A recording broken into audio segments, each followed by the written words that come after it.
platform necessarily enables Tim Pool's kind of commentary. And by that, I mean commentary that is sensationalist, that is cranked out quickly, that doesn't necessarily have to be backed up by solid research or insight. Nothing in your article is backed up by solid research or insight. Yeah. And well, I mean, let's give them some credit here. It took a long time to fabricate all this bullshit. Yeah, it took a long time to measure the recollections of people from 10 years ago who were probably also seething with jealousy that they were working at the same exact status level as Tim Pool 10 years ago, and he's rocketed above them. No, there could not be inner office jealousy going on within these people. No, that could never happen. A lot of the claims in the article are this guy interviewing people that used to work with Tim at Vice, saying, "Oh, when I worked with Tim at Vice, he was egomaniacal and an a-hole, and he was, didn't take his job seriously." And I'm like, okay, I'm gonna believe these people from 10 years ago having this recollection of Tim who don't want to even be identified, and who, as you said, are probably very jealous that he left Vice and is now making millions of dollars. Yeah, okay. They love to use that anonymous thing to their advantage too, because it makes the person that they're making all these snide comments about seem worse, because they're saying, "Oh, I'm afraid of retaliation." Yeah, you should be. If you're lying about people, you should be afraid of retaliation. Don't lie about people. Mm-hmm. I think my internet's going a little crazy. I don't know. I couldn't hear you for 20 seconds. So I'm super skeptical of people who are like, "Oh, I'm so afraid of retaliation." If you're telling the truth, you should not be afraid of any kind of retaliation whatsoever. Well, and also if you have this anonymous source thing, for all we know, all these sources, all these quotes, all these claims could be from the same person, and you wouldn't know because it's an anonymous source. Oh yeah, exactly.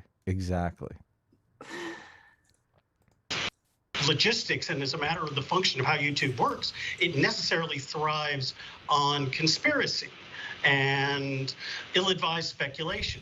And that's the arena that Tim has managed to flourish in, as I said, after trying to make it in digital media and not succeeding, and certainly not to the level he has on YouTube. Yeah.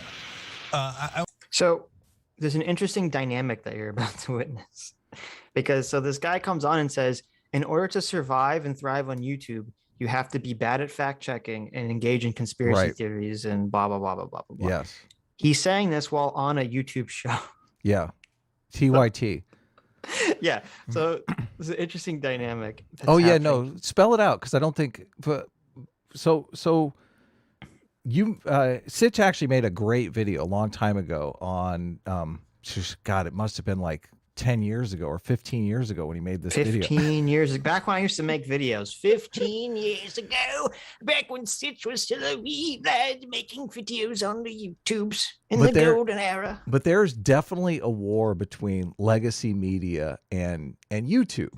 Yes. And that there's a little bit of that dynamic going on here, because TYT is obviously on the same side in that war with Tim Pool. Yeah, exactly. They're on the same exact team. And then this guy comes in and says, yeah, basically, legacy media is where it's at. And, Tim Pool couldn't hack it in legacy media like you guys, the Young Turks, couldn't hack it either. So you guys are here. So he's a little bit snubbing TYT to their face. I don't think he knows that. I don't think he realizes that. I don't think this guy... Maybe not.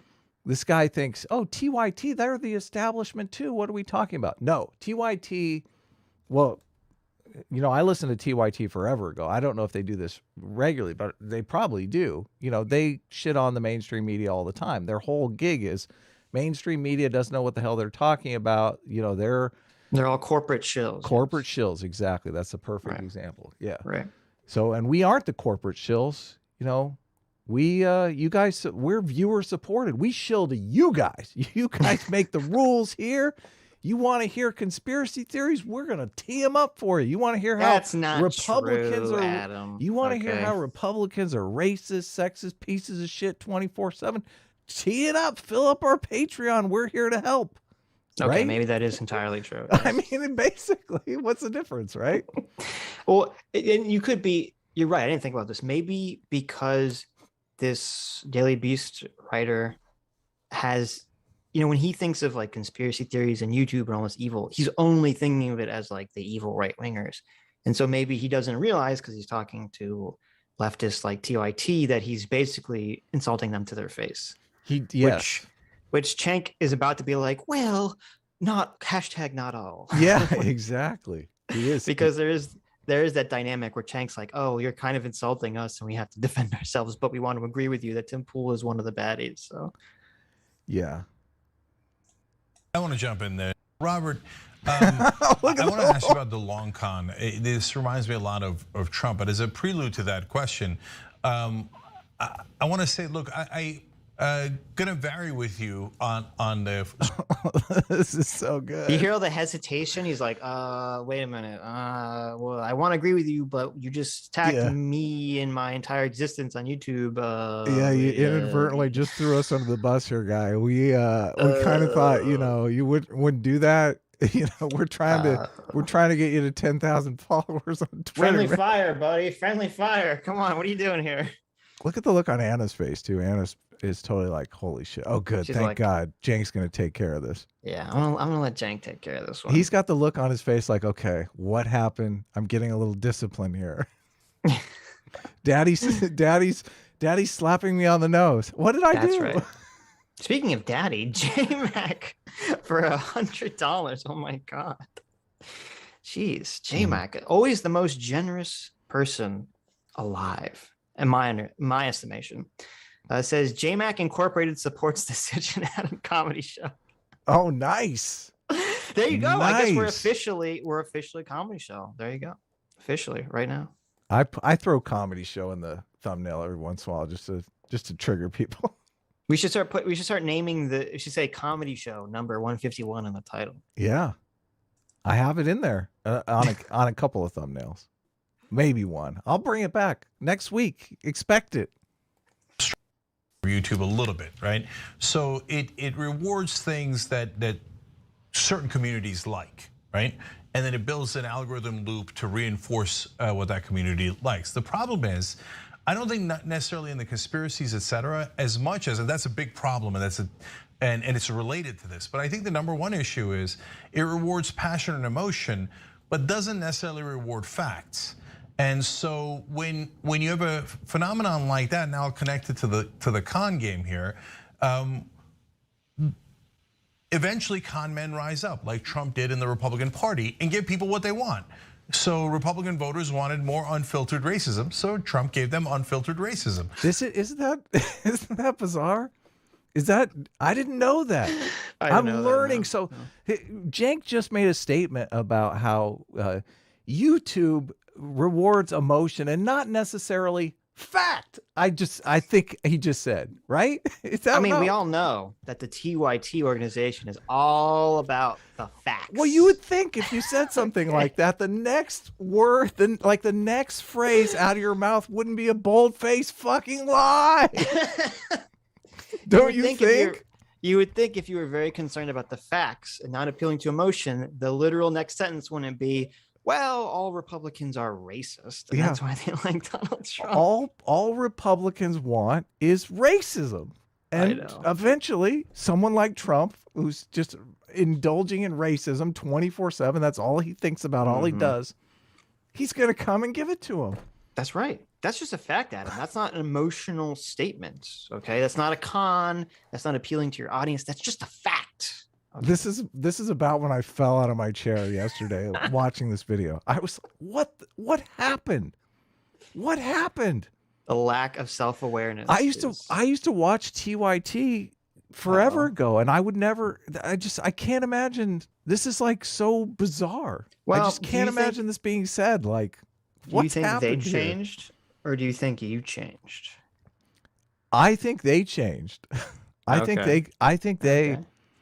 I think exactly what Cenk laid out about how YouTube like draws communities to people that want a certain product, and there's either someone's going to give them that product or someone's not going to give them that product.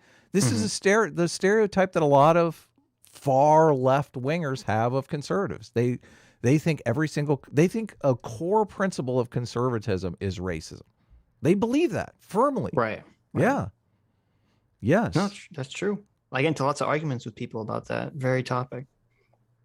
Yeah, it's sad. It's totally sad because if that's true, they have a base perception that is just factually incorrect, completely factually incorrect. And it's even, I mean, if there are racists, they're probably going to be more conservative. But I mean, let's talk about, this white fragility lady and stuff. I mean, I would argue she's 10 times more racist than the Ku Klux Klan, right? She's obviously a liberal. Like, she's never even hung out with black people until she's out of college. I think she's actually like a socialist because she doesn't like capitalism. Yeah. Well, I think there's Robert plenty. DiAngelo. Yeah.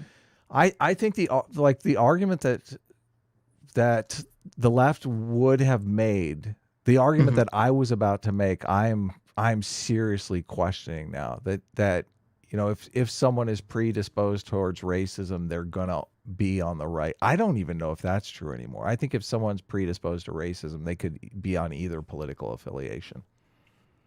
There's plenty of racism on the left now. You see it all the time.